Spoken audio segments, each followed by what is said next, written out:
नीचे जो ऊपर दिया रहता है उसकी हाइट में कम नहीं कर सकते।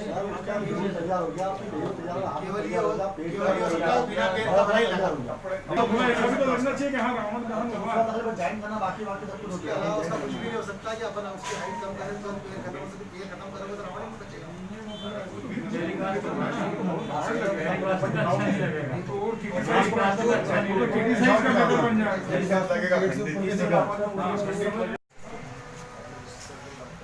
बहुत से बात कर रहा है, उसके बाद हमला करेगा नहीं तो आगे करेगा। वैसा किसी से बात करें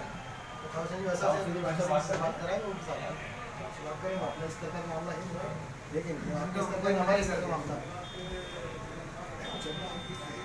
सर दशहरा पर्व को लेकर मीटिंग रखी गई थी, क्या आदेशित किया गया? ऐसा निर्देश है कि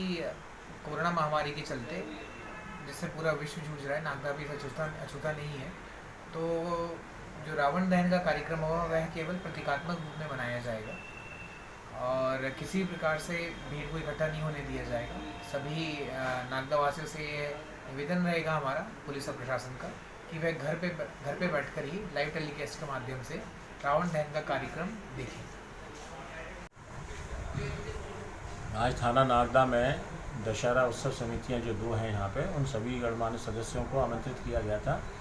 और मेरे और एसडीएम साहब के द्वारा, जैसा कि शासन की नीति है कि प्रतीकात्मक रूप से दशहरा का आयोजन होगा और उसमें ये भी समितियों ने तय किया है कि, और जैसे कि शासन की गाइडलाइन थी कि किसी भी आदमी को समिति के सदस्यों को छोड़ के वहाँ पे अनुमति नहीं दी जाएगी आने की। और उनसे निवेदन किया जाएगा सभी नागदा के नगर वासियों से कि घर में अपने टीवी पर लाइव टेलीकास्ट हो, घर घर में अपने बैठ के देखें, क्योंकि कोविड-19 चल रहा है और ऐसा गाइडलाइन भी, ताकि संक्रमण नहीं फैले और उससे बचाव किया जा सके। इसी संबंध में चर्चा हुई है। नागदा में श्रीमान एसडीएम साहब और श्रीमान सीएसपी साहब की अध्यक्षता में नागदा शहर की जो रावण समिति के सदस्य और गणमान्य नागरिक हैं उनको बुलवाकर शासन की नीति के तहत उनको समझाइश दी गई है कि कोविड-19 के तहत जो रावण दहन होगा वो प्रतीकात्मक रूप से किया जाएगा और आम जनता को वहाँ अलाउ नहीं किया जाएगा। इस संबंध में समिति द्वारा भी आश्वस्त किया गया है कि उनके द्वारा प्रचार प्रसार किया जाएगा और सभी लोग को जाकर आम जनता को बताया जाएगा कि वहाँ पे आएंगे और इस संबंध में बैठक ली गई।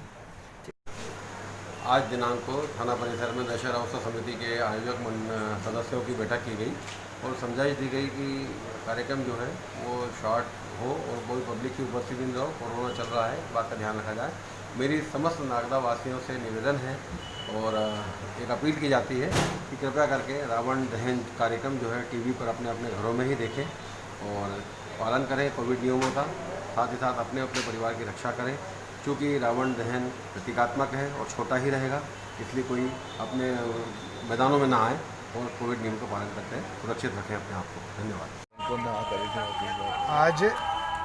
प्रशासन के द्वारा, एसडीएम महोदय के द्वारा, सीएसपी साहब के द्वारा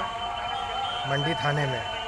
जो अपनी दोनों रावण दहन समितियां हैं, बिरला ग्राम क्षेत्र की और मंडी क्षेत्र की, दशहरा मैदान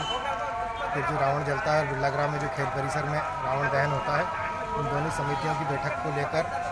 बुलाई थी एसडीएम साहब ने बैठक। उसमें उनके जो भी दिशा निर्देश थे उनका हमने सबने बोला है कि हम उसका पालन करेंगे। शासन की दिशा निर्देशों का इस बार प्रतीकात्मक रूप से रावण दहन होगा और उसमें भी जो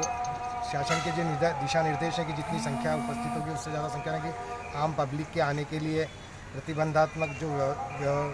गाइडलाइन जारी करी है उन्होंने, उन सब का पालन करते हुए हम सब लोगों ने सहमति दी है कि हम उसका पालन करते हुए प्रतीकात्मक रूप से रावण दहन का जो कार्यक्रम हमारा परंपरागत रूप से करते आए हैं वर्षों से, वो करेंगे। आज दशहरा उपलक्ष्य समिति की मंडी थाने में माननीय एसडीएम साहब और नगर निदेशक सीएसपी साहब, टीआई साहब के मार्गदर्शन में एक दशहरा उपलक्ष्य समिति की बैठक रखी गई थी। उसमें दिशा निर्देश के लिए हमें बताया गया और समिति पहले ही शासन के जो आदेश हैं उसके लिए गाइडलाइन जो बताई है शासन ने उसका अमल करेगी और पूरा हम नागदा की शानदार जनता से निवेदन भी करते हैं कि जो शासन के आदेश आए हैं कि दशहरा प्रांगण में नहीं पहुंचना है, अपने घर पे ही रह के रावण को देखना है और समिति लाइव प्रसारण की व्यवस्था कर रही है कि जिससे कि मतलब लोगों को घर पे उस रावण दहन का कार्यक्रम लाइव टीवी पे दिखे। और हम नागदा नगर की सभी जनता से निवेदन करते हैं कि शासन की गाइडलाइन का पालन करें और समिति भी शासन के आदेश का पालन करेगी।